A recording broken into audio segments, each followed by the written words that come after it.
여러분 안녕하십니까? 제1회 영상미디어 문화 활성화 포럼의 진행을 맡은 전문 MC 이재영입니다. 여러분 반갑습니다. 네, 이 박수 소리는 우리 함께하고 계신 관계자분들의 박수 소리니까요. 여러분 네, 오해하지 않으셨으면 합니다. 먼저 귀한 시간 내셔서 참석해 주신 우리 레빈분들께 그리고 패널분들께 깊은 감사의 말씀을 드리겠습니다. 오늘 포럼은 코로나19로 인해서 무관중 비대면 온라인으로 철저히 방역직 저희가 준수하면서 진행될 예정입니다. 미디어는 정보를 전달하는 커뮤니케이션 매체입니다. 그래서 인터넷과 디지털 기술이 발전하면서 사실 텍스트나 오디오보다 요새는 영상 미디어 쪽으로 파급력이 훨씬 크기 때문에 그렇게 옮겨가고 있는 그런 시대에 우리는 살고 있습니다. 우리나라 국무부에는 문화예술 그리고 미디어, 관광, 체육 다 총망라해서 문화체육관광부가 있습니다. 그런데 영국의 경우에는 1997년부터 토니 블레어 총리가 취임한 이후 1997년부터 문화미디어체육부라는 이름으로 국무부가 운영이 되고 있습니다. 무려 24년 전부터 그런 거죠. 많이 앞서갔습니다. 오늘 영상미디어 활성화 포럼은 김포신문 주최로 첫 개최를 하게 됐습니다. 오늘 포럼은 김포시 미디어 사업의 현황과 분석 그리고 미디어 센터의 사회적 파급 효과 발제 후에 영상 미디어 활성화에 대한 실질적 정책과 지원 방안에 대해서 논의하는 자리가 마련됩니다. 시민 여러분께서도 끝까지 관심을 갖고 지켜봐 주시면 고맙겠습니다. 지금부터 제1회 영상 미디어 문화 활성화 포럼을 시작하겠습니다. 먼저 김포의 대표적인 언론이죠. 김포신문의 발행인이시자 대표이신 박태훈 대표님의 축사를 들으시겠습니다. 박수로 환영해 주시기 바랍니다.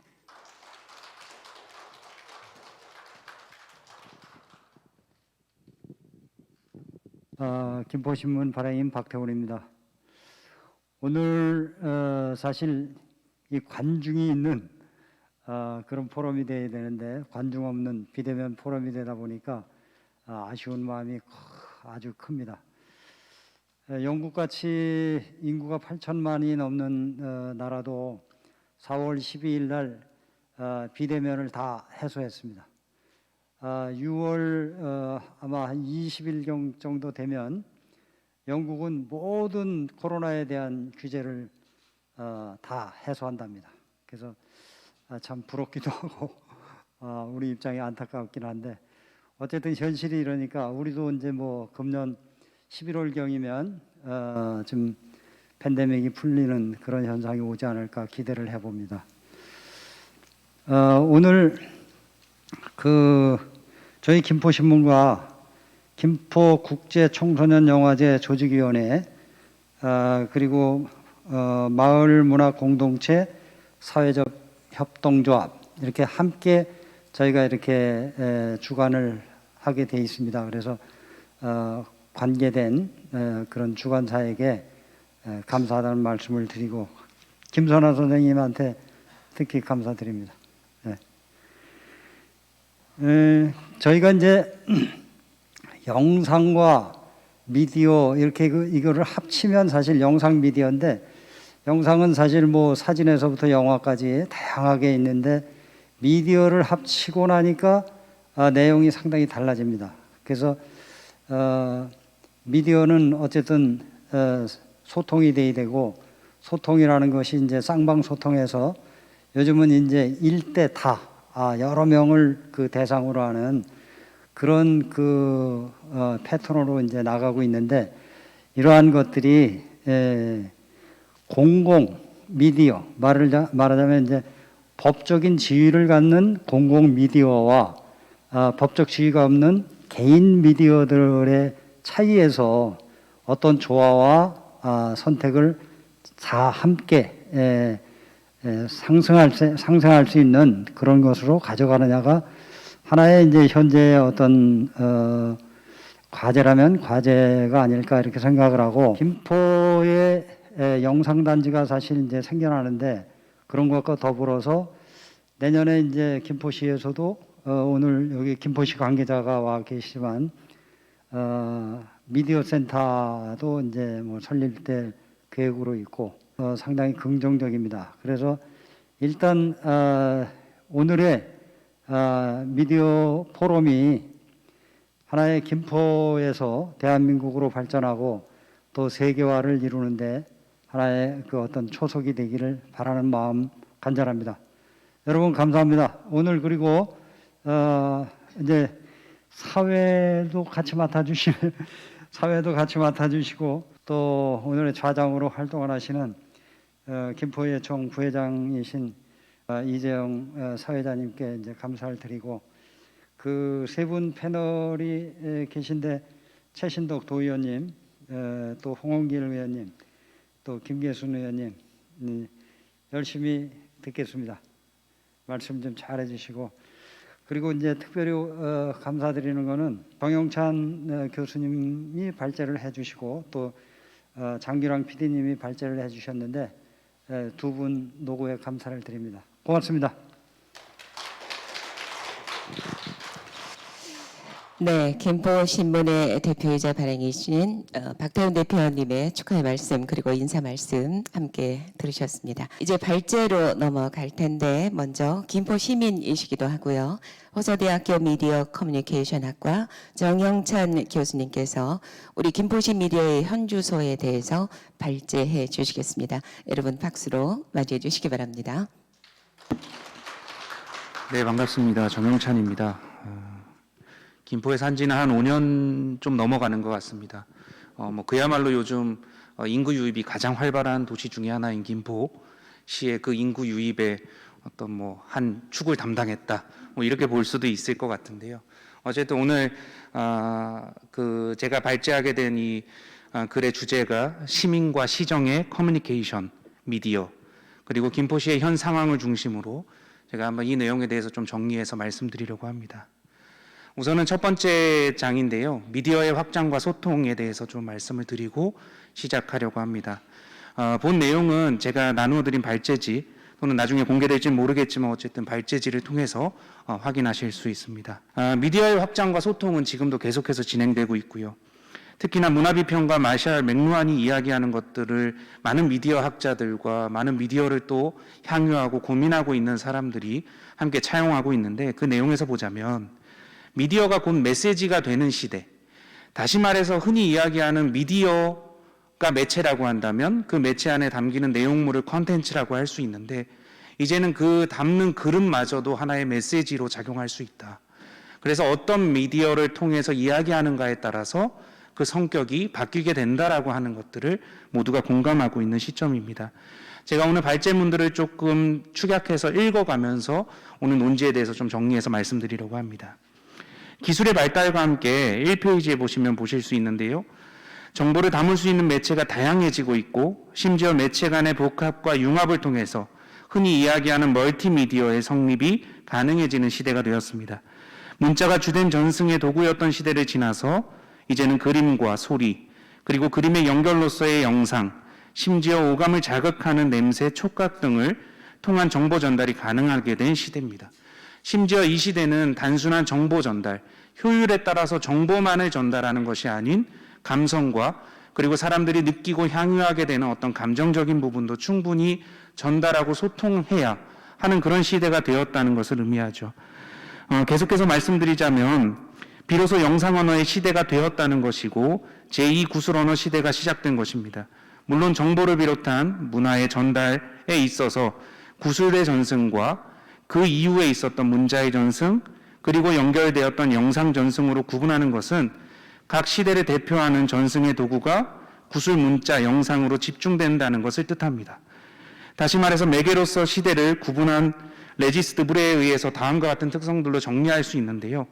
구술 언어 중심 시대에 얼굴을 대면하면서 전달했던 이 이전의 정보 전달의 방법들 그리고 이 이후에 문자가 발명되기 시작하면서 문자 언어로 중심을 가지고 정보를 전달했던 시대.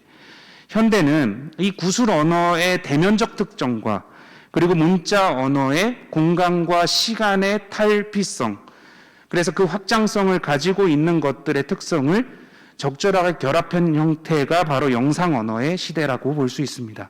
표를 참고해 주시면 될 것 같고요. 이어서 2페이지부터 제가 말씀드리겠습니다.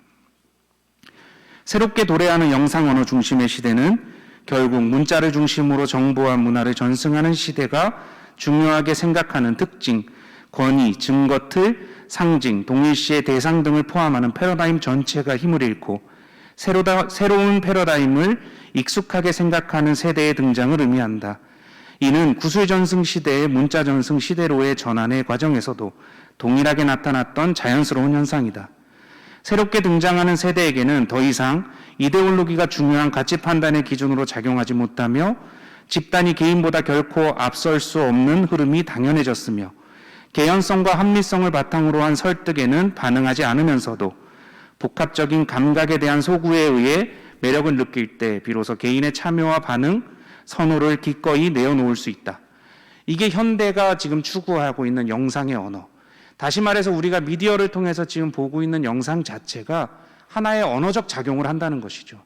그래서 문자에만 국한된 것이 아닌 이제는 복합적인 다양한 이미지의 결합들 그리고 감각의 총체로서 이 미디어를 통한 영상이 현대에는 언어로서 작용하고 있다라고 하는 것입니다.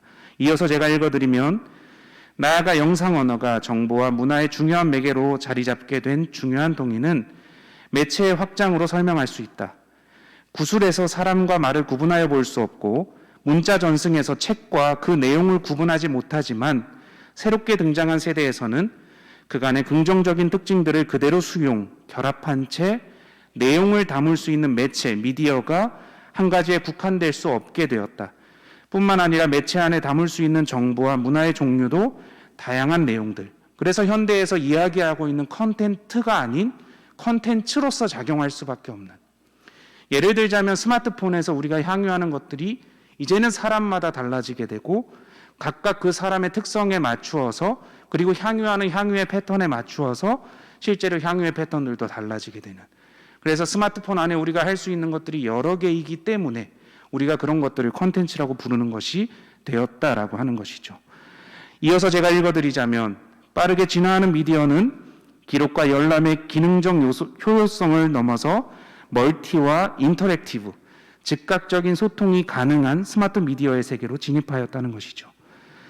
그래서 이런 시기에서 보자면 이 웹 네트워크가 정보 전달의 지리적 한계성을 극복해 주었지만 여전히 유선의 형태로 연결고리를 유지해야 했던 확장성의 한계를 현대의 무선 네트워크의 기술적 진보, 흔히 이야기하는 5G 기술, 이런 것들이 접근 가능하도록 혁명과도 같은 전환을 허락하게 된 것이다.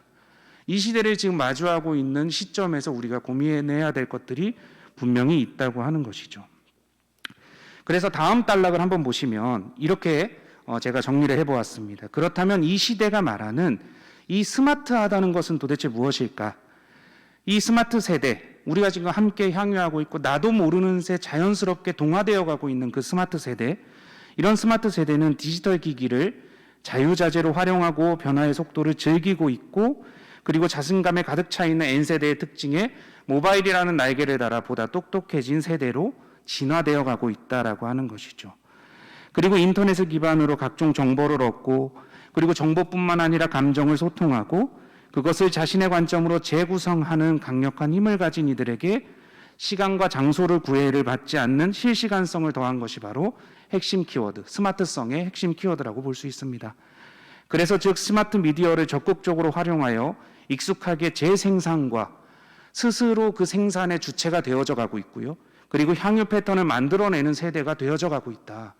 다시 말해서 결론 부분에 말씀드릴 걸 먼저 말씀드리면 이제는 일방성을 갖고 있는 일방적인 언론의 형태는 점점 허물어지고 있고 쌍방향을 넘어서 어디서 나타날지 모르는 트랜스미디어의 형태로 계속해서 진화하고 있다라고 하는 것이고 그 누구나 그 언론의 주체자가 될 수 있다라고 하는 부분이죠. 이에 대해서 한국방송학부에 발표된 그 FGI의 내용들을 살펴보면요. 이 스마트 미디어를 향유하는 집단이 스마트하다는 것에 대해서 다음과 같이 정리하고 있습니다. 첫 번째는 즉시성이고요. 그러니까 실시간으로 무언가 이루어지면 안 되는 것들. 그리고 두 번째가 시간의 효율성입니다. 킬링 타임을 실제로 하기는 하지만 그 킬링 타임마저도 효율적으로 하고 있다는 거죠. 그래서 요즘 젊은 친구들이 보면 흔히 스낵 컬처라고 얘기하는 긴 영상을 한 번에 보지 않고 잘라서 흔히 이야기하는 짤의 형태로 보게 되는 그리고 최근에 나오고 있는 모든 미디어의 형태도 숏폼 비디오의 형태로 바뀌어지게 되는, 그러니까 짧지만 강력하게 복합적 요소를 전달할 수 있는 형태가 되어져 가고 있다라고 하는 부분입니다. 그리고 세 번째가 휴대성입니다. 흔히 이동성.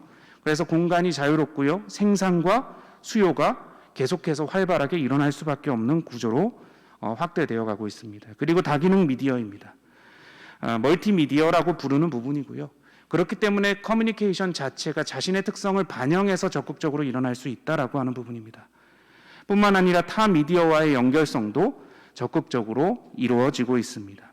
이를 통해서 가져갈 수 있는, 실제로 사람들에게 베네핏을 줄 수 있는 부분이 뭐가 있냐면 관계 형성 및 유지, 흔히 이야기하는 소셜 네트워크라고 하는, 그래서 그런 사회적인 구조와 체계 속에서 내가 스스로 살아있음을 느끼게 되는, 다시 말해서 자기의 아이덴티티를 추구하게 되는 그런 모습들로 확대되어져 가고 있습니다. 뿐만 아니라 개인 중심이고요. 이 개인 중심이지만 향유 패턴 자체가 개인에게 맞추어진 커스터마이징의 개인 중심, 그리고 이 이후에는 그게 사회성 속에서 묻어서 자기를 표현할 수 있는 하나의 중요한 기제로서 작용하게 되는 개인 중심성입니다. 이런 부분들을 살펴보면 이 세대를 흔히 공급자와 수요자가 특별히 정해지지 않고, 그래서 컨텐츠를 향유하는 사람과 그 컨텐츠를 만들어내는 사람들이 이제는 그 경계 자체가 모호해지는 형태, 흔히 이야기하는 프로듀서와 컨슈머가 그대로 존재하게 되는 프로슈머의 형태, 그리고 적극적인 향유자지만 또 하나의 생산자로서 작용하게 되는 형태로 점점 진화되어져 가고 있다. 이 시대를 들어서 흔히 앱 제너레이션이라고 이야기한다고 규정할 수 있습니다. 그래서 이 앱 제너레이션에 대한 설명들을 제가 정리해 두었고요. 결국에는 이 스마트 세대, 앱 제너레이션이라고 얘기하는 이 세대의 특성이 단순히 앱에 익숙하거나 빠져 있을 뿐만 아니라 이 세상을 그야말로 앱들의 총체, 한 사람이 그야말로 미디어라고 인식하고 있고 그것들을 받아들일 준비가 된 시점에서 우리 김포시정과 특히나 이곳을 살아가고 있는 시민들이 어떤 역할을 해야 될지에 대해서 좀 고민해 볼 필요가 있겠다 생각됩니다. 두 번째 장입니다. 5페이지고요. 이러한 커뮤니케이션을 통해서 가치 확산의 노력을 분명히 지속해야 되는데 현재 김포시의 상황은 어떻고 이 상황을 어떻게 타개할 수 있을까에 대한 어떤 논지를 제가 좀 전달드리고자 합니다. 현대의 공공기관을 포함해서 이 사회 기반을 활용하고 있는 기업과 조직은 사회적 가치 창출에 주목하고 있습니다. 그러니까 밸류 체인 자체가 즉각적이고 1대1로 이루어지는 것이 아니라 그 체인 자체가 굉장히 폭넓게 돌아올 수 있다. 그게 이 인류가 그리고 나와 함께 공존하고 있는 이 세대가 지속적으로 성장하고 살아갈 수 있는 방법으로 이제는 기관을 비롯해서 기업과 개인도 그런 부분에 대해서 충분히 공감하고 있다는 사실입니다. 그래서 두 번째 단에 보시면 이에 지방자치단체 또한 그 용어의 태동처럼 자치의 확대와 참여를 통하여 진정한 민주주의 실현을 추구하는 것을 헌장으로 채택하고 있습니다. 제가 여러 가지 찾아봤는데 좀 아쉬운 점이 있다면 김포시민헌장이 좀 검색이 어렵다. 어딘가에 있겠지만 실제로 찾아볼 수 없다는 게 좀 어려웠고요. 혹시 가능하다면 이 부분을 좀 공개해 주시면 좀 좋을 것 같다고 제언을 드리고 싶습니다. 결국에는 시민 참여의 변화 과정을 보면 이제 계속 사람들이 참여하게 되는 것들이 어떤 일방적이었던 걸 탈피하는 모습이었다면 이제는 종잡을 수 없으므로 점점 더 확대되어 가고 있다. 그리고 그것들을 통제하는 순간 이제 사람들이 가지고 있는 어떤 자유의 침해로 인식하는 경우가 많기 때문에 누구나 이야기하고 정보에 대해서도 누구나 공개를 요청할 수 있는 시대로 접어들어가고 있음을 보고 있고 이 모든 것이 시대적 합이다. 큰 틀에서 얘기하면 이런 것들도 소셜 밸류의 체인으로 형성되어 있는 모두가 함께 공존하기 위한 집단의 지성을 추구하는 부분들로 이해를 하셔야 될 것 같습니다. 결국에는 이 수직적 구조에서 수평적 소통으로의 전환이 계속해서 이루어지고 있고 사회를 비롯해서 조직과 구성원뿐만 아니라 이제는 집단과 집단, 개인과 개인 등 확산 가능한 모든 네트워크의 필수적인 소양으로 인식되고 있다는 사실입니다. 거기에 앞서 이야기했던 앱 제너레이션의 특성에 맞춰서 즉각성, 즉시성이 계속해서 요구되고 있다라고 하는 부분도 우리가 기억해야 될 부분인 것 같습니다. 다음입니다. 6페이지고요.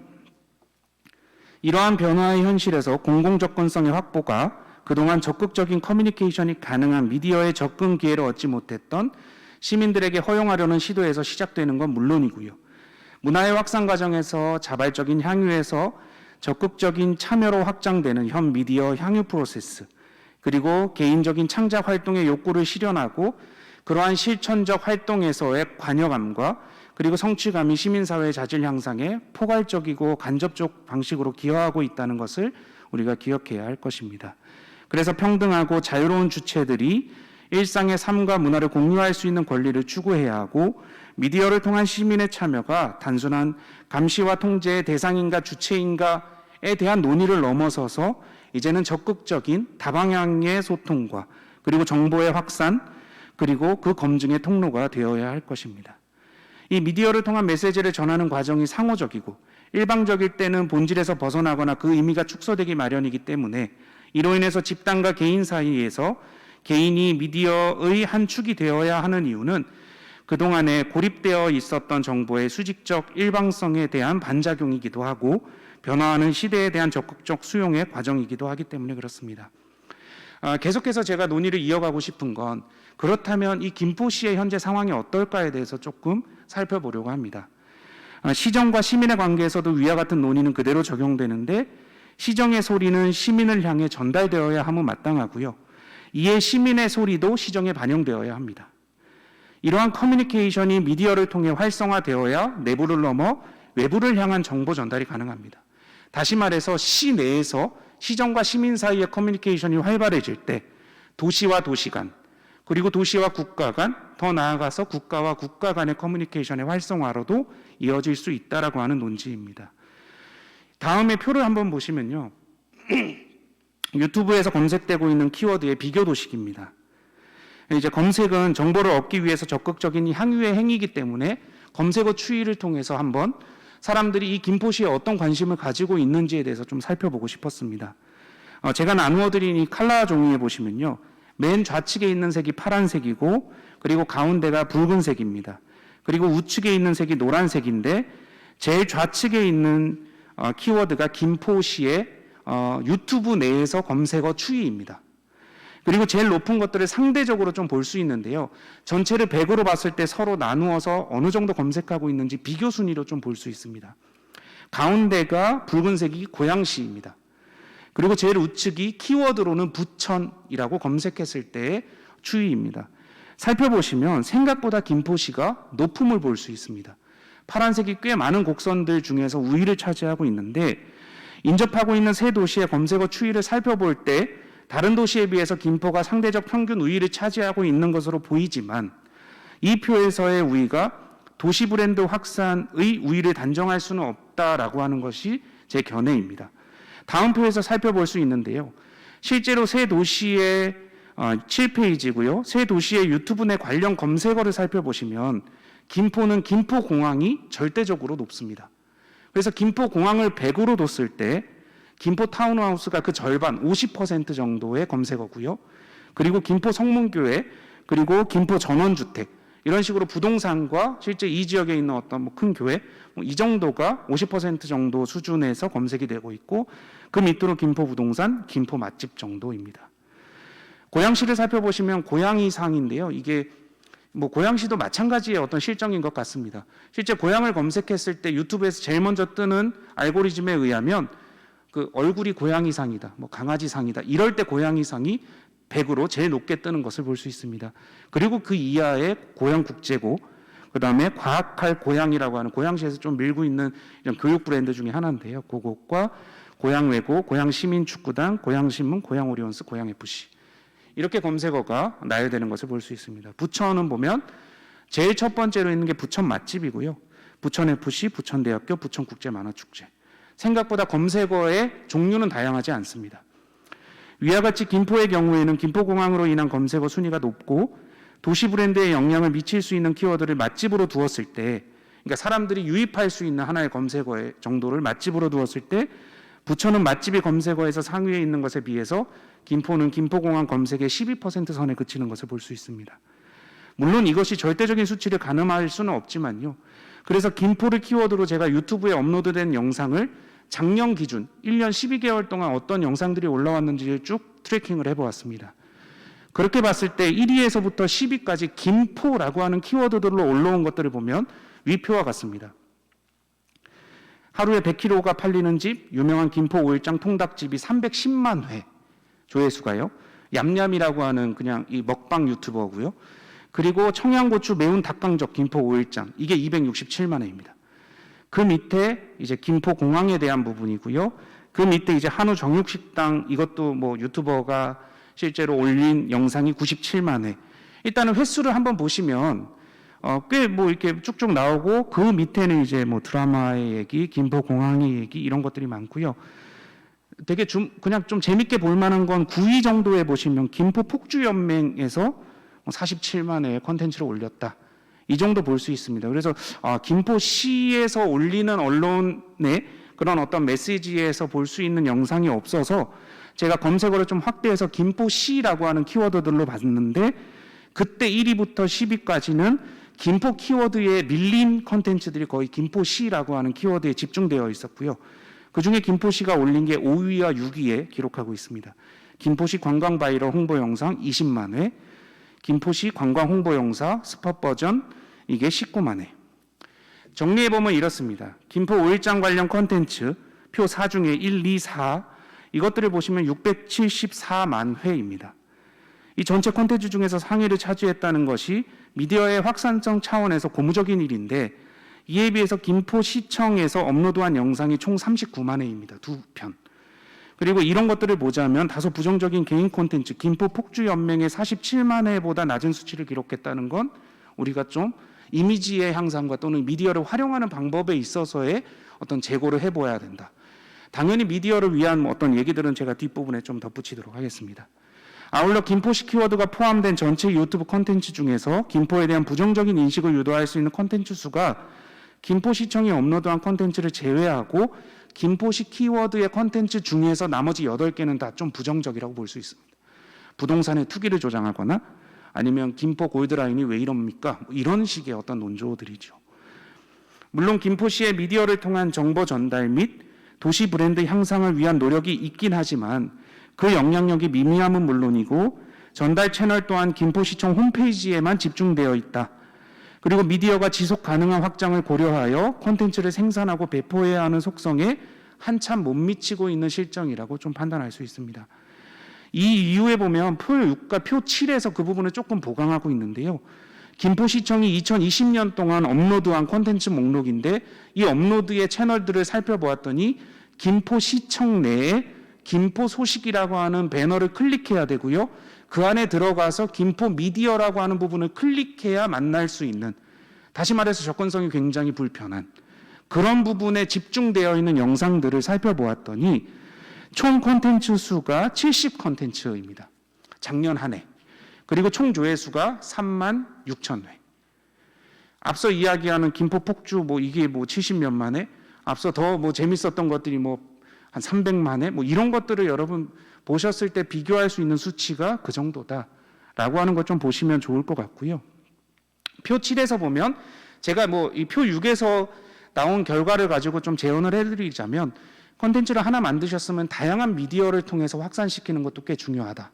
그래서 그 부분을 좀 적극적으로 해주시면 콘텐츠가 다양한 미디어를 통해서 어떻게 확산될 수 있는지에 대한 트래킹, 그 정보들도 좀 보실 수 있으실 거다라고 제가 제언을 드리고 싶고요. 표 7에서 보시면 세 도시의 유튜브 채널을 한번 비교해 보았습니다. 공식적인 유튜브를 통한 어떤 미디어의 확산을 좀 주목하고 있는 요즘의 시정을 살펴봤을 때 김포시가 2011년에 만들었고요. 꽤 일찍 만들었습니다.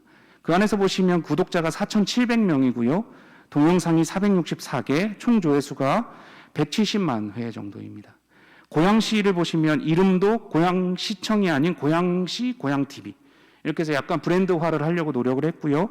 구독자도 조금 많습니다. 콘텐츠도 좀 많은데 조회수에서 좀 압도적인 결과가 나왔습니다. 그리고 부천시를 살펴보면 구독자가 한참 적고요. 이런 부분으로 살펴봤을 때는 하면 된다라고 하는 부분으로 저는 좀 해석을 가능하게 했습니다. 정리를 하자면 이렇습니다. 미디어는 커뮤니케이션이고요. 결국에는 한쪽이 말해야 다른 쪽이 말하게 됩니다. 그러면서 미디어를 통한 정보의 소통과 신뢰는 확산되게 되어 있습니다. 아까도 말씀드렸듯이 상호 간의 커뮤니케이션이 활발해지면요, 이 상호가 하나의 어떤 틀로 묶였을 때 또 다른 상호와도 교환이 가능하다라고 하는 부분이죠. 시정과 시민이 그래야 하고 시정과 시민을 김포라는 이름으로 통합하자면 김포와 김포에 관심을 두고 있거나 두어야 할 누군가가 커뮤니케이션의 범주에 포함된다고 하는 거죠. 그래서 커뮤니케이션의 관심의 척도를 활용 가능한 리소스로 판단할 수 있고요. 이 리소스는 재화와 인력을 포괄합니다. 커뮤니케이션을 위해서 시정이 어느 정도의 리소스를 투입하고 있는지에 대해서 합리적으로 검토해야 될 필요가 있다라고 하는 부분입니다. 이렇게 통합된 김포라는 브랜드의 리소스 투입 자체가 대중의 관심과 이미지의 향상으로 직결되게 됩니다. 그래서 시민이 미디어를 스스로 만들었을 때 김포시의 브랜드가 올라갈 수 있다는 부분을 간과하지 말아야 할 부분입니다. 이에 따라서 몇 가지 제언을 좀 붙이고자 합니다. 첫 번째입니다. 미디어와 콘텐츠에 대한 깊은 이해와 학습은 시정과 시민 모두에게 필요합니다. 두 번째입니다. 누구나 미디어를 통해서 자유롭게 정보와 의사를 전달할 수 있도록 적극적인 지원과 협조가 필요합니다. 세 번째입니다. 다음 세대를 위한 바른 미디어에 대한 이해를 전달해 주어야 할 책임이 우리에게 있습니다. 네 번째입니다. 모든 정보와 의사는 멈추지 않아야 합니다. 그리고 고립되지 않아야 하고 그 범위와 방향에 상관없이 원활하게 전달되어야 합니다. 다섯 번째입니다. 우리의 사회적 가치는 우리 모두가 아끼고 개발하며 확산시켜야 합니다.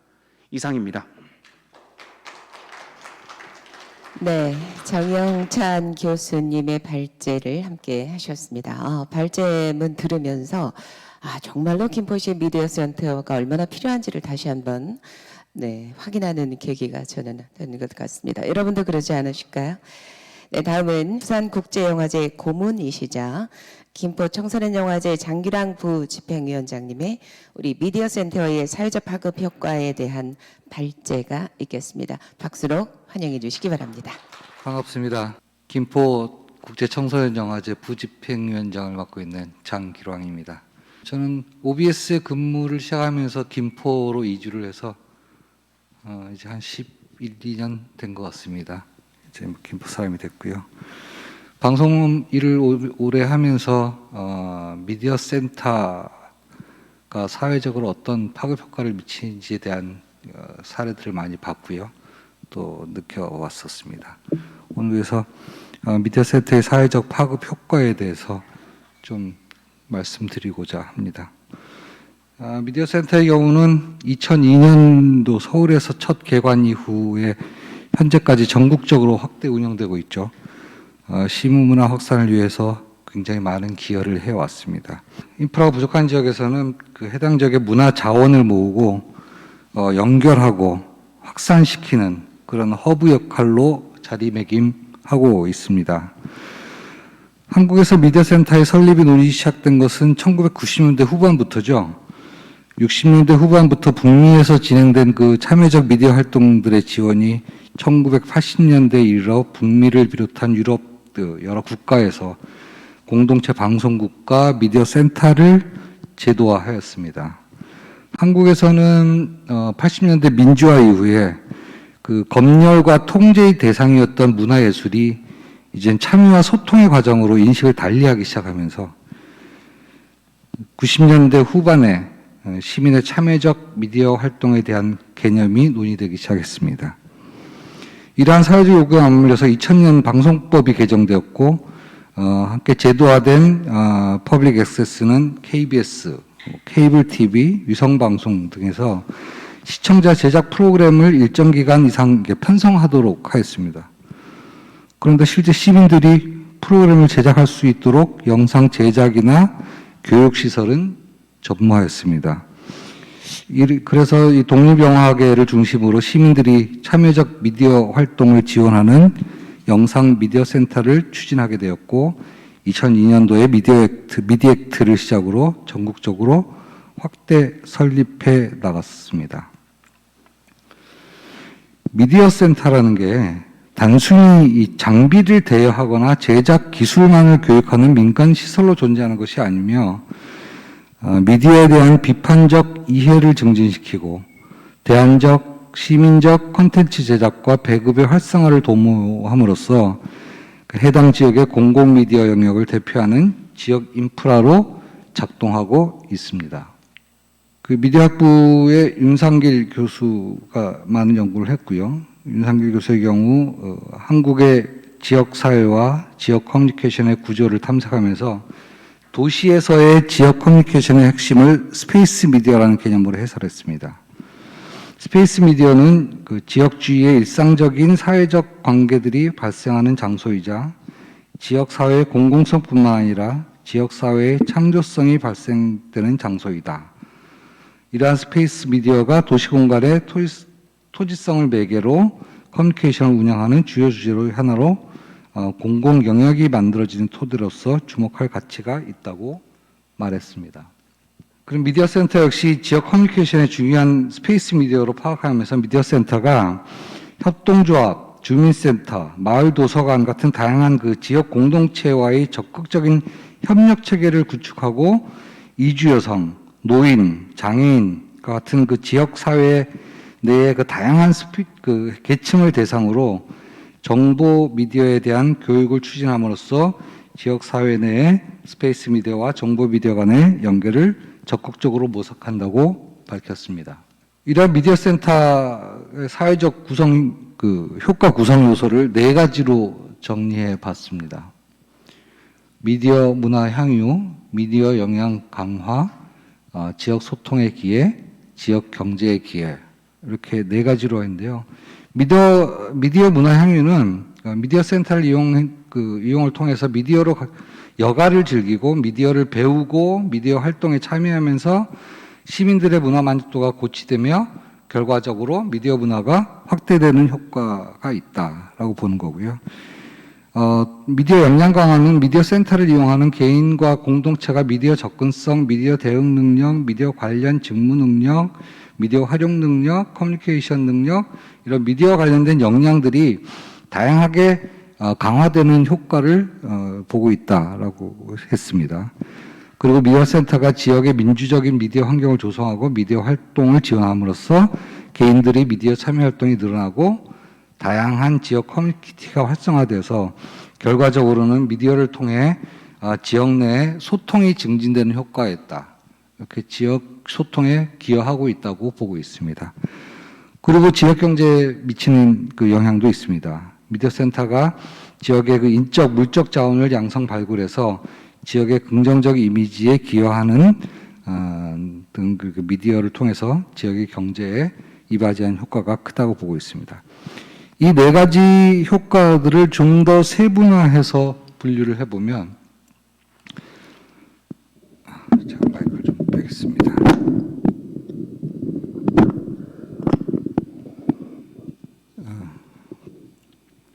첫째, 미디어 그 문화 향유를 5가지로 좀 세분화할 수 있습니다. 미디어 교육 기회 확대, 그리고 자기 자신, 자기 확신 및 자기 존중, 삶의 기대 상승, 자아 성찰, 여가의 확대 이렇게 5가지로 좀 세분화해서 볼 수 있는데요. 미디어 교육 기회 확대는 그 지역 사회 구성원 누구나 미디어 센터를 통해서 미디어 교육에 참여할 수 있음을 확인하는 것입니다. 그리고 자기 확신 및 자기 존중은 미디어 센터 활동을 통해 이용자가 자기 존재에 대한 확신이 높아지고 자신의 모습 속에 긍정적인 부분을 발견하고 인식할 수 있게 됨을 의미합니다. 삶의 기대 상승은 이용자들이 미디어 센터의 활동을 통해서 그 자신의 삶이 긍정적으로 변화할 것이라고 기대하는 효과입니다. 자아 성찰은 미디어 센터의 활동을 통해 나와 주변을 돌아보고 지금까지 삶을 정리하고 앞으로의 삶의 방향을 정하는 데 도움을 주었다라고 보고 있습니다. 그 여가 확대는 미디어 센터를 알고 나서 미디어와 관련한 여가의 기회가 확대되었는지를 확인하는 것입니다. 이어서 그 미디어 역량 강화는 크게 10가지로 분류를 할 수 있는데요. 미디어 이해 확장은 미디어에 대한 인식과 이해가 확장되는 효과다. 그리고 미디어 비평 역량 증대는 그 미디어의 그 활동 중에 읽기, 쓰기, 나누기 이 3가지 영향 중에 읽기 영향에 대한 내용입니다. 그래서 미디어 센터 활동을 통해서 이용자가 대중매체를 비판적으로 보게 되고 미디어 콘텐츠를 다양한 관점에서 분석할 수 있게 되는 능력이 향상된다라고 보고 있죠. 인권의식 확장은 이용자 또는 지역 주민들이 의식이 향상되는 걸 느낄 수가 있고요. 공공인식 확장 역시 발언의 영향력을 이해하게 되는 겁니다. 그리고 공동체 조직 능력 증대는 다양한 공동체를 만들고 꾸려나가는 능력이 향상된다는 것을 느껴지고요. 여섯 번째, 문제 발견 및 대안 모색은 이용자나 지역 주민들이 지역 사회 이슈에 관심을 갖게 되죠. 관심을 가지면서 지역에서 발생하는 크고 작은 문제들을 발견하고 그런 것을 미디어 활동을 통해서 대안을 모색한다. 이런 것을 의미하는 겁니다. 그리고 지역 사회 개입도 있죠.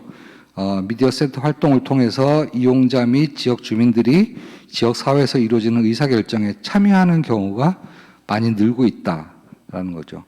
그리고 다문화 인식 및 문화 다양성 고양은 미디어 센터를 통해서 지역 사회의 다양한 구성원들이 그 문화가 상호 교류되는 효과가 있다라고 보고 있고요. 지역 인식 고양은 지역 사회에 대한 관심을 갖게 된다라는 거고, 주민 의식 고양 관심을 갖게 되니까 지역 사회 주민으로서의 그 권리에 대해서도 알게 된다라고 보고 있습니다. 그래서 지역 소통에 기여하는 부분도 크게 9가지로 세분화할 수 있습니다.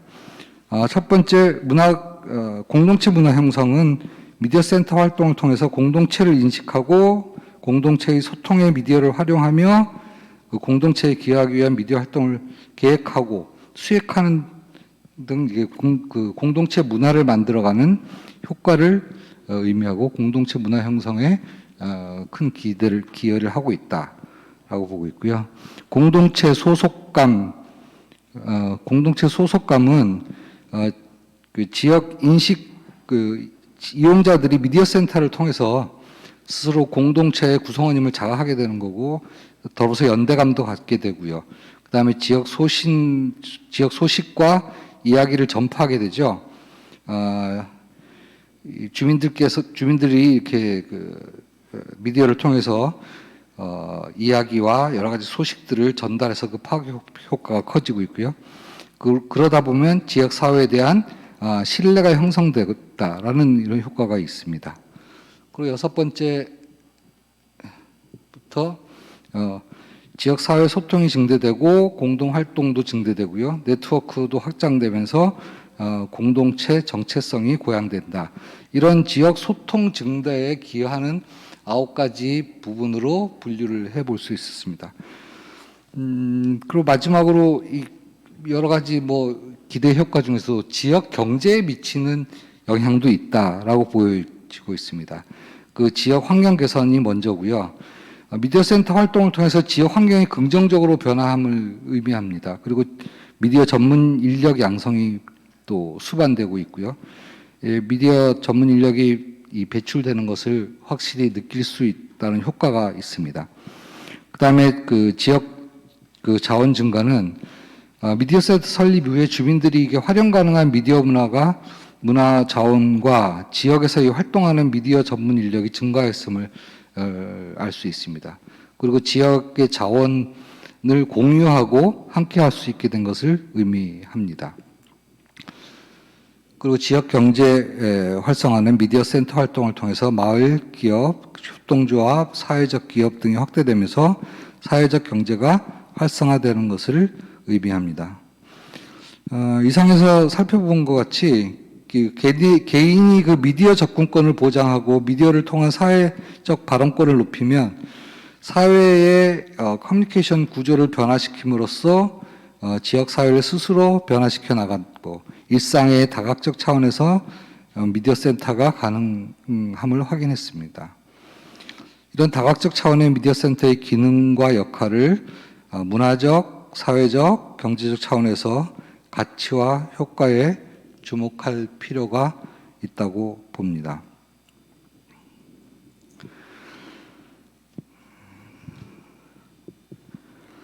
현대사회에서 미디어는 단순한 의사소통 수단 또는 도구로만 존재하지 않습니다.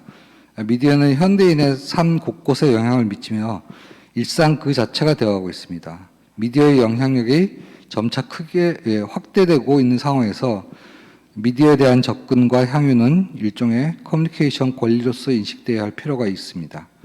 그리고 누구나 미디어에 접근해서 자기 표현을 할 수 있어야 하고, 미디어를 비판적으로 인식할 수 있도록 미디어 리터러시 능력을 학습할 수 있어야 됩니다.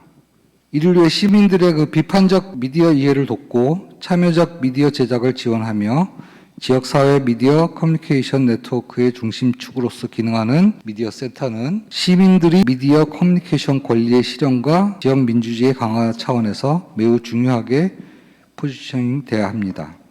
미디어 센터는 시민들의 기본권 충족을 위해서 필요하다고 생각합니다. 감사합니다. 네, 김포 청소년영화제 장기랑 부집행위원장님의 미디어센터의 사회적 파급 효과에 대한 발제를 함께 하셨습니다. 저에게 좋은 내용으로 함께 해주신 우리 장기랑 부위원장님께 여러분 박수 한번 보내주시겠습니까? 네. 그리고 정영찬 교수님께도 감사의 말씀을 드리겠습니다. 네, 이제 드디어 발제해 주신 두 분을 비롯해서 귀한 시간 내셔서 참석해 주신 패널 분들을 소개해 드릴 텐데, 사실 제가 좀 부족함에도 불구하고 제게 좌장을 맡겨주셔서 어깨가 좀 무겁습니다만, 기술의 아트를 더하는 컨버전스, 즉 융합의 시대에 맞춰서 좀 열심히 이야기 나눠 보도록 하겠습니다. 한 분 한 분 소개해 드릴 때마다 박수로 환영해 주시면 고맙겠습니다. 먼저 경기도의회 문화체육관광위원회 최신덕 부위원장님, 네, 자리하셨습니다. 네, 김포시의회 행정복지위원회 홍원길 위원장님 자리하셨습니다. 김포시의회 의회운영위원회 김계순 의원장님 참석하셨습니다. 그리고 발제해 주신 정영찬 교수님과 장기랑 부위원장님 자리하셨습니다. 네, 이제 4차 산업혁명 시대로 들어왔습니다. 우리 김포시 영상미디어의 마케팅은 어떻게 할 것인지, 그리고 미디어센터의 필요성에 대한 우리 오피니언 리더들의 생각은 어떠신지 지금부터 본격적으로 이야기를 나눠보도록 하겠습니다. 시민들의 이해를 돕고 미디어 제작을 지원하는 지역사회 미디어 커뮤니케이션 네트워크의 중심축이 정말 필요하다, 이런 것이 현재 우리 김포시 지역의 중론입니다.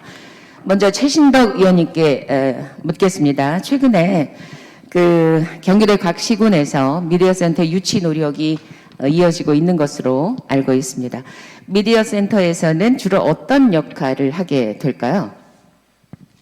예, 미디어센터의 역할은 우리 정영찬 교수님 그리고 우리 장기랑 부집행위원장님께서 발제한 내용에서 필요성은 충분히 언급이 되었다고 봅니다. 그것이 왜 필요하냐고 물으면 너무 또 이제 장황해지니까 이 질문에 본 의원은 좀 이게 왜 진짜로 우리 지역에 이렇게 시급한가라는 부분에 좀 초점을 맞춰서 이야기를 했으면 합니다. 저희 경기도 문화체육관광위원회가 2019년에 경기도 지역 영상 미디어 센터 지원 조례를 제정하게 됩니다. 이거는 앞에서 두 분의 발제에서 나왔던 것처럼 진짜 필요한 내용이기 때문에 이거를 각 31개 시군에서 지역 영상 미디어 센터를 꼭 좀 설치해서 이런 필요성에 따른 것들을 했으면 좋겠다는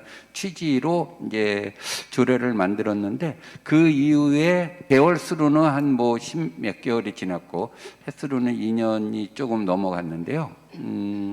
아직도 31개 시군 중에 절반 이하의 그 시군들이 실행을 하고 있는 실정이고, 우리 김포시도 아직 그 부분에 따라서 실행이 안 되고 있어서 되게 개인적으로는 굉장히 좀 안타깝게 생각합니다. 그래서 김포시도 이런 지역 영상 미디어 센터를 내년에는 꼭 계획을 세워서 수립되었으면 좋겠다라는 말씀을 드리고 싶어요. 이거는 누구나 아는 것처럼 이제는 영상 미디어는 누구나 손쉽게 접할 수 있는 어떤 문화적 권리로 다들 이제 인식되고 있는 거는 두 분의 발제 내용에서도 너무나 잘 보여진 것 같고요. 뭐 다 아시는 것처럼 우리 문재인 정부의 국정 과제 중에 하나도 분명히 그 지역 미디어 센터 설립과 미디어 교육 프로그램 지원 확대가 있거든요. 그렇기 때문에 이런 것들을 우리 김포시가 지금까지 약간 미흡하게 진행했다라는 것은 지금이라도 다시 한번 짚어보고 해야 되지 않을까 싶습니다. 네, 이제 조례도 제정이 된다고 하니 정말 기대가 됩니다. 그러면 도 차원에서 도의원이시니까요. 네, 도 차원에서 현재 경기도 내 미디어 현황은 어떻게 보십니까? 조금 전에 말씀드렸던 것처럼 경기도는 현재 7개 시가 지역 영상 미디어 센터를 설치해서 운영하고 있고요. 내년에 이제 올해 심의를 해갖고 내년에도 4개 시가 이거를 추가로 설치할 계획입니다. 그러면 이제 11개 시가 되니까 3분의 1 정도가 지역 영상 미디어 센터를 이렇게 설치하게 되는데, 이거는 뭐 여기서 이제 구체적으로 지원되는 내용들을 살펴보면, 공간 조성비, 그게 이제 새로 건축이 될 수도 있고 아니면 어느 기존 건물을 리모델링을 할 수도 있는 공간 조성비, 그리고 영상 제작 등 기자재 구입비 등으로 쓸 수 있는 돈들이 뭐 국비, 도비, 시비가 같이 어울려서 지원되는 경우도 있고 때로는 국비와 시비로만 진행되는 경우도 있습니다. 그래서 다시 한번 말씀드리지만 우리 김포시도 그런 것들을 잘 살펴서 하루빨리 했으면 좋겠다는 생각이 듭니다. 31개 시군에서 일단 7개 시도가 운영이 되고 있고 또 앞으로도 4개가 더 이어질 거라고 하시는데 이제 정말 저희 김포시가 확실히 그 4개에 들어가 있는 건 아직 아닌가요? 그러면? 예, 이제 올해 이렇게 잘 준비를 해가지고 네네. 22년도에 이제 선택이 되게끔 네. 그렇게 좀 작업이 필요하지 않을까 네, 싶습니다. 많이 도와주실 거죠? 그럼요, 당연하죠. 그리고 이제 경기도 내에서 이제 미디어 센터를 유치하기 위해서 정말 많은 시군이 노력을 하고 있지 않을까요? 그래서 분명한 이유가 있을 텐데 어떻게 보십니까?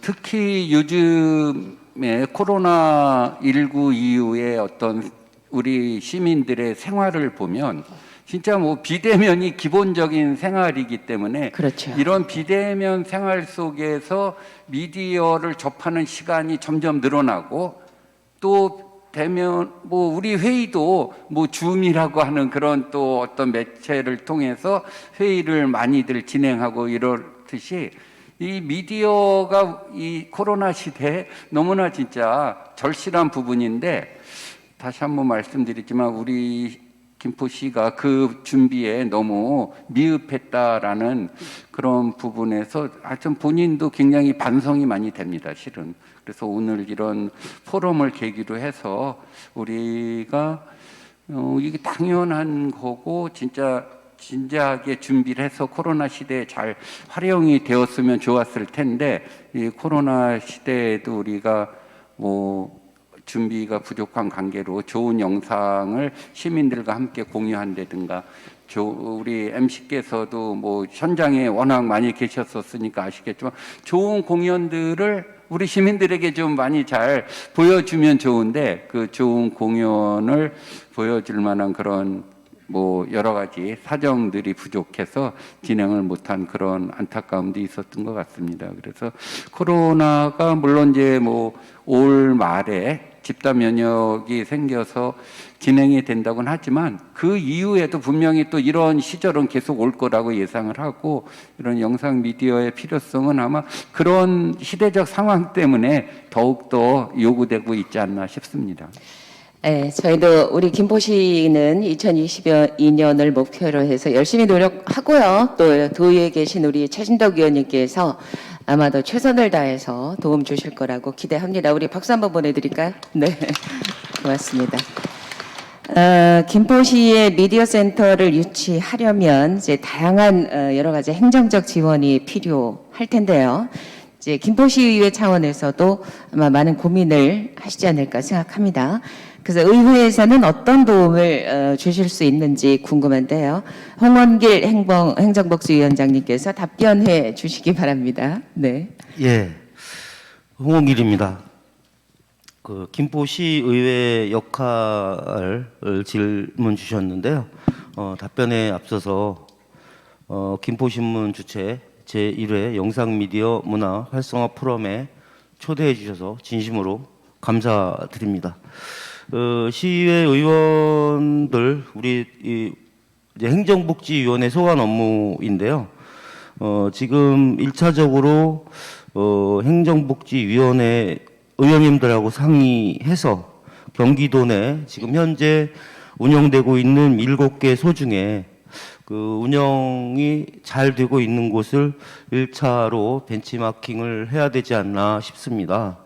또 우리 미디어 센터를 김포에 유치하고 운영하기 위해서는 예산이 수반되는데 예산 수반에 앞서서 사전 조치로 조례 제정이 필요하거든요. 그래서 우리 담당 부서장님도 이제 관심을 가지시고 엊그저께 그 고양시도 다녀오셨고 해서 우리 행정복지위원회 의원님들과 함께해서 담당 부서와 함께해서 가능하다면 뭐 6월 회기든 다음 회기든 해서 조례 제정을 기획해서 실행해야 될 것 같습니다. 그리고 조례 제정이 된 이후에 김포시에 가장 적절한 그 김포형 미디어 문화센터가 만들어질 수 있도록 최선을 다하겠다는 답변 드리고요.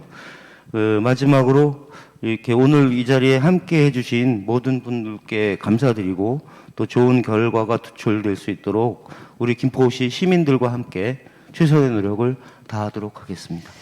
네.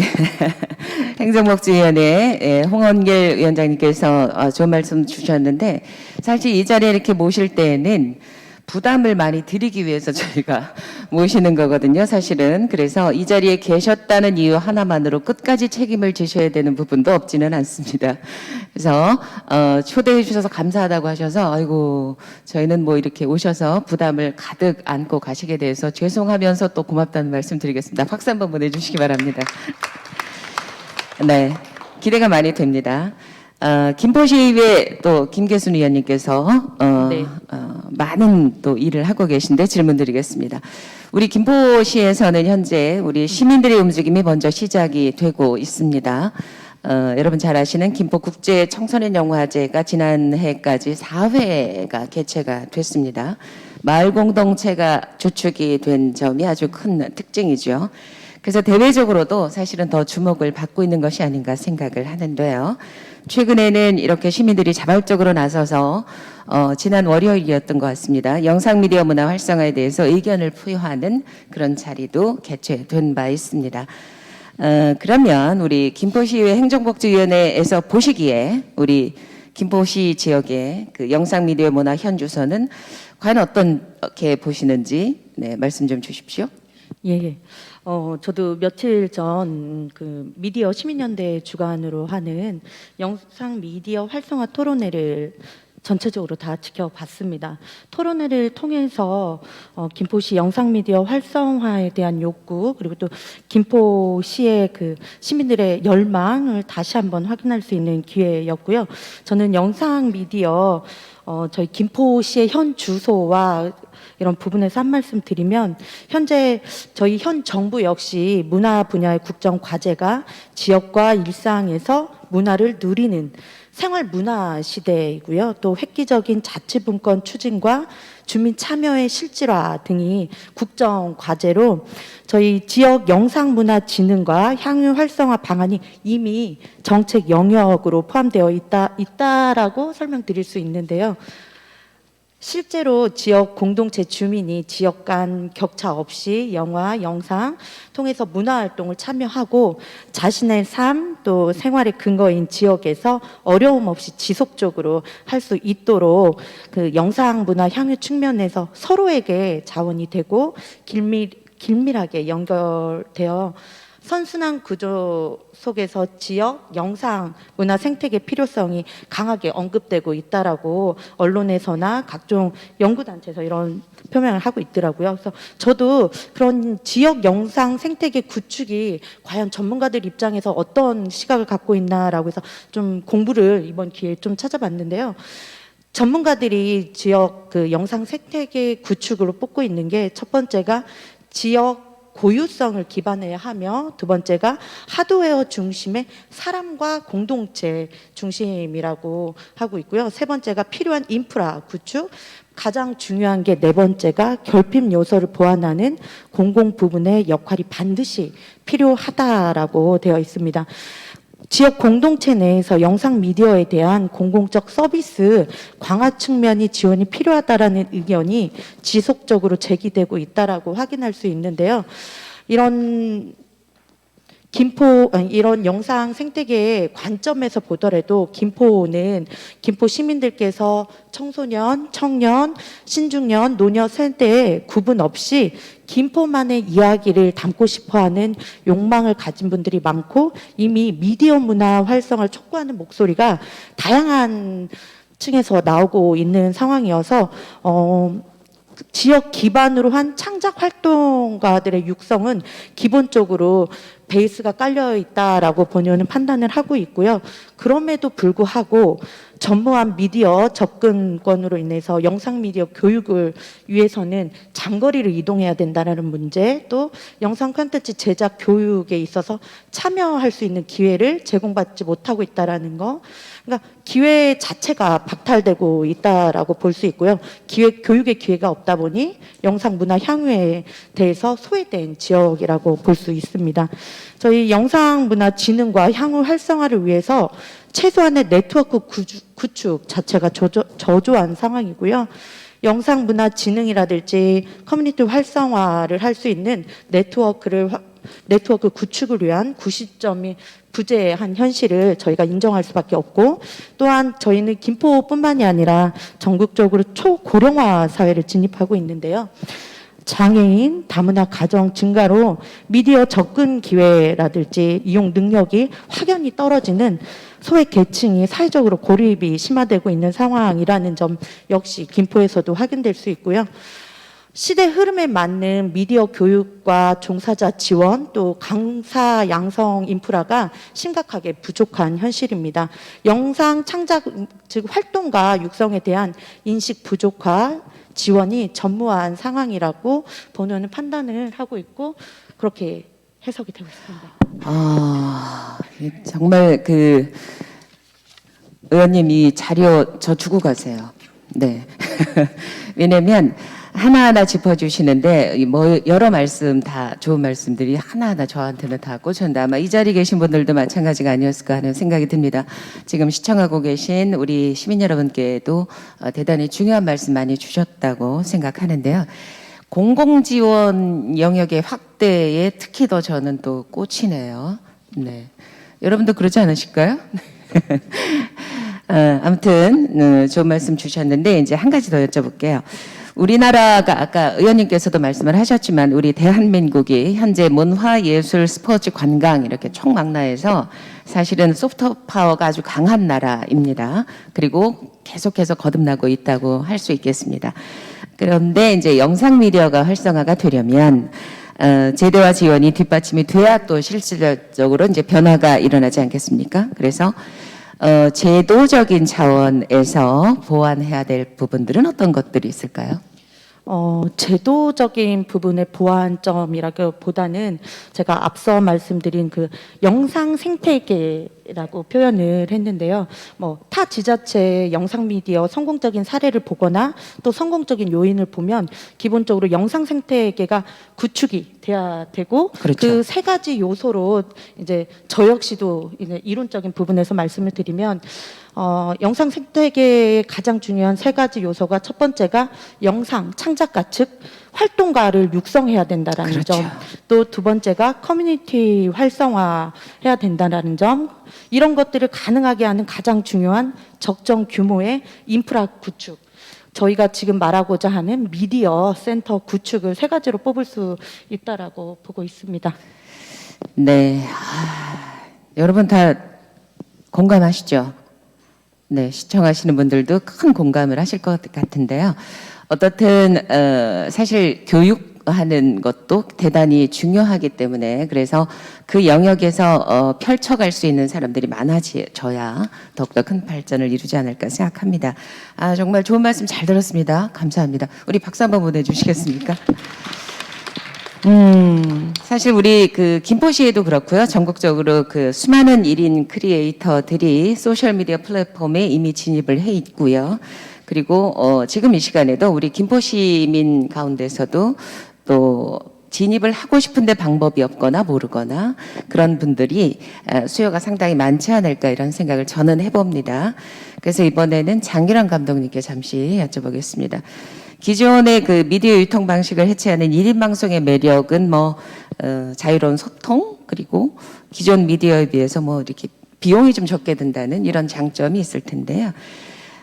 개인의 브랜드와 그리고 또 나아가서는 우리 김포시의 브랜드화, 미디어의 영향력 이런 것들이 좋은 영향을 줄 거라고 생각합니다. 그래서 미디어 센터가 만약에 김포시에 내후년에 들어선다면 1인 미디어 지원이나 또 시민들의 영화 참여 관련해서도 다양한 지원책들이 만들어질 수 있을 거다 이런 생각을 하게 되는데 미디어 관련해서 실제 현장에서 그 활동하시는 전문가이시기 때문에 우리 김포시에 바라는 점이 많으실 거라고 생각합니다. 한 말씀 해주시죠. 네.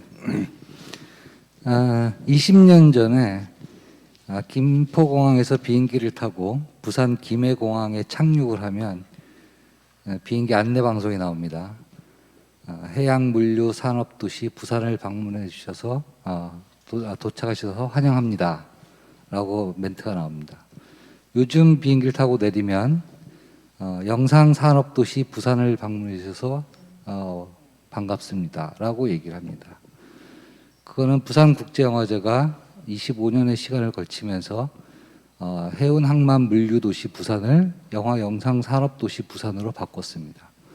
그 영화제가 활성화되면서 모든 기반 시설들이 부산으로 내려왔고 심지어는 영화진흥위원회까지 내려오고 이제는 영화 심의를 받으려면 다 부산까지 와야 되는 그런 구조가 됐습니다.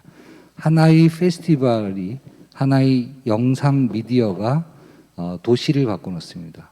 그런 측면에서 저희 김포 국제 청소년 영화제를 보면 올해 이제 4회째를 맡고 있지만 전 처음에 1회 때 김포 국제 청소년 영화제를 만나고 깜짝 놀랐습니다.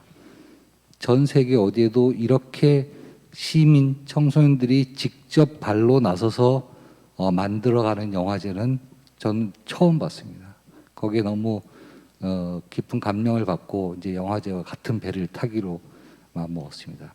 이런 지금 김포 지역의 청소년과 시민들이 만든 영화로 영화제가 활성화되고 있는 형태를 보면 그런 뒷받침들이 아직도 많이 미흡하고 이런 미디어 센터나 이런 시설들로 우리의 청소년들에게 힘을 실어준다면 정말 김포시는 대한민국 아니면 세계적으로 나가서 영상 산업 도시로서 충분히 나설 수 있는 그런 여건이 되어 있다고 봅니다. 그런 측면에서 빨리 우리 미디어 센터를 통해서 우리의 지역 청소년들에게 힘을 실어줘야 된다고 생각하고 있습니다. 네, 끝나셨습니까? 김포시에 따로 바라는 점은 없으실까요? 뭐 김포시에 바라는 거야 뭐 다 또 우리 의원님들께서 네, 이렇게 워낙 열심히 나가겠습니까? 해주시니까 네네. 항상 믿고 있을 따름입니다. 네. 어깨 무거우시죠? 네, 우리 최신덕 의원님, 또 홍원길 의원님, 김계순 의원님 잘 들으셨죠? 네, 아마 시간이 지나면 지날수록 어깨가 더 무거워지시는 상황이 될 것 같습니다. 자, 이번에는 우리 정영찬 교수님께 여쭤보겠습니다. 사실 유튜브라는 그 전 세계 대표적인 플랫폼은 한 달에 10억 명이 방문을 하고요. 그리고 동영상 시청 시간은 60억 시간입니다. 그러면 전 세계 인구가 1시간씩 시청한다는 의미가 되죠. 엄청나죠. 이렇게 어마어마한 시청 규모가 생기는 거는 이제 유튜브가 소비자들에게 볼거리를 주기 때문인데 따라서 유튜브에서는 그 제작자들이 만드는 동영상의 또 질적 수준도 관리를 해야 하고 또 격려도 하고 고무도 시키고 이래야 되는 상황이라서 유튜브 파트너스 프로그램이라는 그 관리 시스템을 만들었거든요. 그래서 우리 김포시에 이제 미디어 센터가 생기면 1인 미디어의 질적 수준, 또 격려, 고무 뭐 이런 것들을 해야 될 텐데 유튜브처럼 그렇게 자체 관리 프로그램이 중요하다고 생각합니다. 이 부분에 대해서 한 말씀 주시죠. 네, 뭐 어떤 영상이나 또는 미디어를 통해서 활동하는 것들을 그 시작부터 어떤 질과 수준을 좀 염두에 두는 것 자체가 저는 좀 위험하다고 봐요.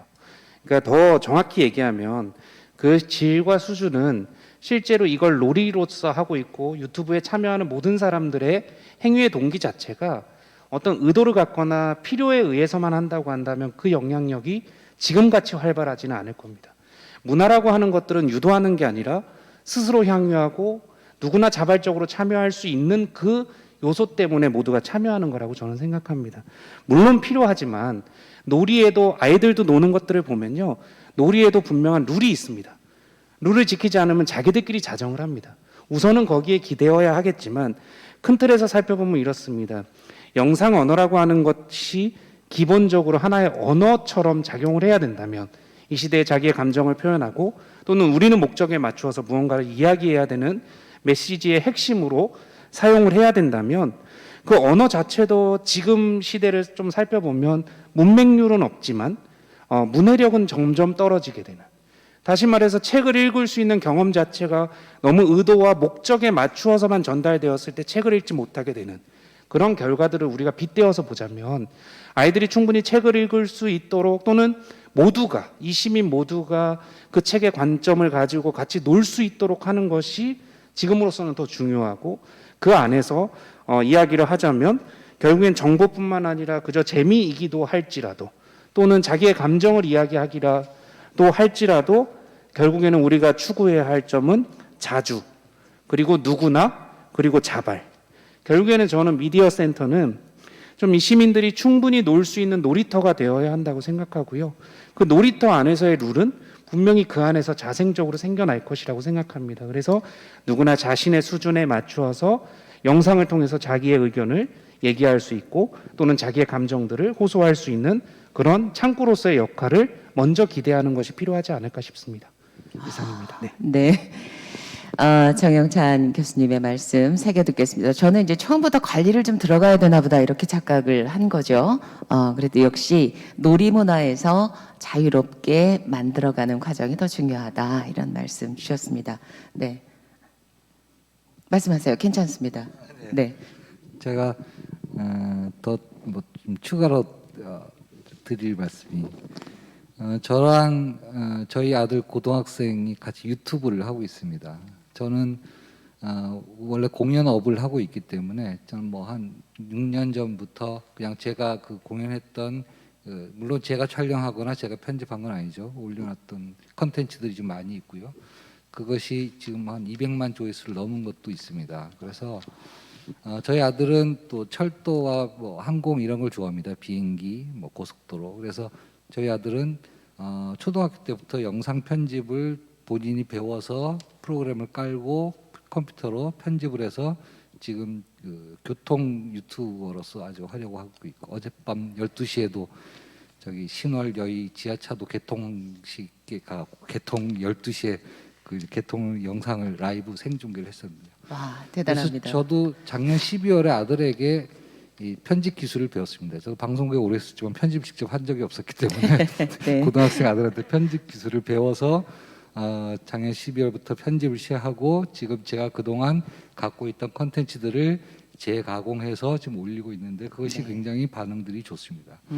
작은 미디어 센터를 전 아들한테 배운 거죠. 근데 네. 사실 우리 이 미디어 센터가 단순히 그런 기술만을 가리키는 것이 아니라 같이 모여서 아까 여러 가지 그 효과들을 설명했듯이 공유하고 공동체에서 점점 힘을 키워서 눈덩이처럼 서로 이렇게 불러지는 그런 효과들을 제가 방송국에서 올해 시청자 미디어 센터가 방통위가 따로 있었고요. 항상 시청자 미디어 센터라고 하는데 그 미디어 센터의 기능이 바로 그런 역할을 해서 같이 모여서 의논하고 더 발전하고 진보할 수 있는 그런 장소가 될 것이라고 믿어 의심치 않습니다. 네, 역시 현장의 전문가 목소리는 이렇게 실제적으로 상황을 전달해 주시는 것 같습니다. 정말 잘 들었습니다. 이제 그 김포시 영상 미디어 마케팅 차원에서도 이제 개인의 브랜드화도 중요하고 우리 김포시 아까 그 우리 정현천 교수님 발제하실 때 보니까 김포시를 검색을 하면 김포공항, 네, 그다음에 부동산 뭐 이렇게 검색 순위가 상위 그렇게 검색된다고 해서 저도 사실은 이거 좀 실망스러운 부분도 없지 않아 있었고 걱정도 좀 사실 됐습니다. 그래서 우리 미디어 문화에 큰 영향을 좀 어떤 방향을 바꾸려면 센터에서 할 수 있는 역할이 굉장히 중요하겠다 이런 생각했었습니다. 마지막으로 우리 참여해 주신 토론자분들께 마무리 발언을 부탁을 좀 드릴 텐데요. 먼저 최신덕 의원님께서 발언해 주시겠습니다.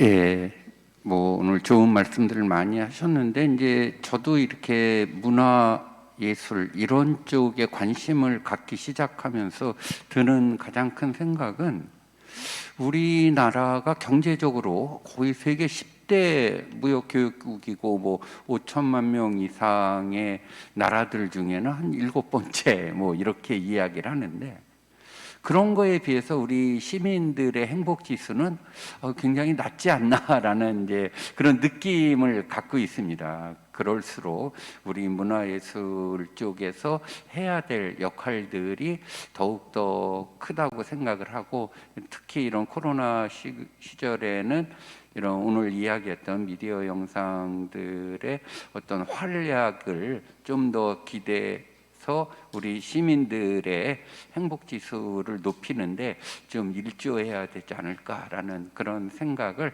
많이 하고 있습니다. 하여튼 우리 김포시도 우리 시민들의 행복 지수 향상을 위해서 우리 미디어 영상 이쪽 발전이 좀 더 빨리 됐으면 좋겠다는 생각을 다시 하게 됩니다. 감사합니다.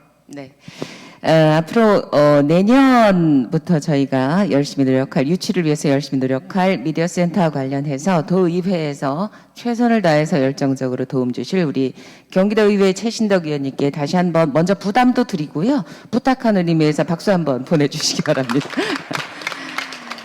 네, 다음은 김포시에서 또 책임을 지어주실 분 가운데 한 분이시죠. 네, 홍원길 의원님께서 마무리 발언 해주시기 바랍니다. 예, 드디어 이제 김포에도 영상 미디어 센터 설립을 위한 첫 걸음이라고 생각합니다. 오늘 이 자리가 우리가 2022년도 김포 영상 미디어 센터가 건립될 수 있도록 최선을 다하겠습니다. 우리 함께 하시는 우리 김포 시민 모두 도와주신다면 2022년도에 김포시의 영상 미디어 센터가 설립이 되지 않을까 싶습니다. 최선을 다하겠습니다. 감사합니다. 네, 감사합니다. 김포시의회 홍원길 의원님께서 책임지고 잘하시겠다고 지금 시민 여러분께 다짐하셨습니다. 네, 이어서 또 한 분의 역사를 쓰실 분입니다. 김포시의회 김계순 의원님 마무리 발언해 주십시오. 네, 오늘 두 분의 발제 내용을 들으면서 정말 저희 영상미디어 센터 설립에 있어서 정말 필요한 시점이라는 걸 다시 한번 느끼게 됐고요. 지역 기반으로 둔 그 자생적 문화 활동의 하나의 큰 틀을 만들 수 있지 않을까라는 기대가 되는 시점인 것 같습니다.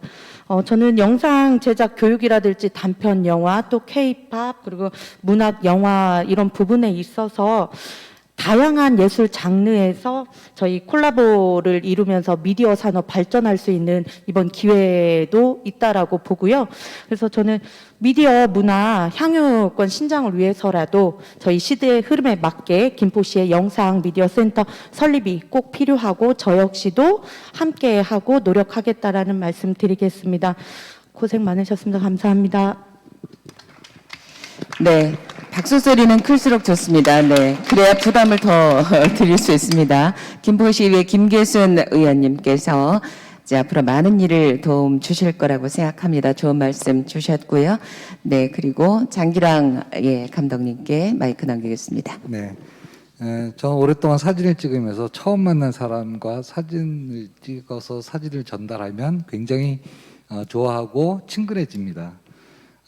마찬가지로 모든 우리 시민들이 미디어 센터를 통해서 사진뿐만 아니라 영상과 정말 짤방이든 같이 공유하면서 좀 더 가까워지고 친화력이 높아지면서 행복한 삶을 살 수 있을 거라고 생각합니다. 그런 여건이 갖춰진 김포 그 청소년영화제를 비롯한 그 여건을 갖춘 김포시와 또 이렇게 열정을 가지고 책임감을 가진 우리 의원님들이 계시니까 김포시 미디어센터는 뭐 당연히 될 것이라고 보고 있습니다. 우리 시민들께서 많이 활용해서 서로의 행복한 생활을 누리시길 바랍니다. 고맙습니다. 네. 네, 장기란 감독님 마무리 발언 주셨고요. 마지막으로 호서대학교 정영찬 교수님 마무리 발언 듣겠습니다. 네, 이제 저도 김포에 들어온 지 이제 뭐 한 6년 정도 되어가는 하나의 시민으로서 뭔가 역동하고 있음이 우리에게 기회가 될 것 같다는 생각은 분명히 있습니다. 계속 뭔가 움직이고 있고 또는 사람들의 필요와 사람들의 어떤 요구들이 여기와 저기에서 계속 나오고 있다면 그것들을 충분히 받아낼 수 있는 하나의 허브는 분명히 필요하겠다. 그런 마음으로 오늘 발제를 준비했고 이 시간에 참여했습니다. 아무튼 모두 수고하셨고 감사합니다. 네. 오늘 사실 귀한 시간을 이렇게 내어주셔서 정말 감사하다는 인사 다시 한번 드리겠습니다. 정영찬 교수님의 마무리 발언을 끝으로 오늘 토론은 여기서 마치겠는데요. 여러분도 잘 아시겠지만 그 방탄소년단이 전 세계적으로 인기를 얻게 된 것은 원소스 멀티유즈, 즉 하나의 콘텐츠를 다양한 유형의 상품으로 개발하는 것이 상당히 유효했다는 이야기가 있습니다. 지금 우리가 살고 있는 21세기 4차 산업혁명의 시대다 이렇게 말들 하는데요. 4차 산업혁명의 특성은 역시 융합, 연결, 그리고 자율합니다. 영상 미디어 플랫폼은 4차 산업혁명의 중요한 위치에 자리하고 있다고 생각하고요. 그러면 이 특성을 육성하고 관리하는 시스템 역시 우리 김포시의 미디어 센터 유치가 되지 않을까 이렇게 저는 생각합니다. 오늘 포럼은 김포신문 영상TV 그리고 김포마을 유튜브 채널에 통해서 시민 여러분 만나 뵙고요. 끝까지 영상미디어센터가 건립되고 또 함께하는 그날까지 관심과 성원을 보내주시면 큰 힘이 될 것 같습니다. 이상으로 제1회 영상미디어 문화 활성화 포럼을 모두 마치겠습니다. 포럼을 개최해 주신 김포신문의 박태훈 대표님 그리고 발제와 토론을 해주신 우리 패널 분들께 다시 한번 애쓰셨다는 감사 인사 드리겠습니다. 지금까지 진행의 전문 MC 이재영이었습니다. 시청해 주신 여러분 고맙습니다.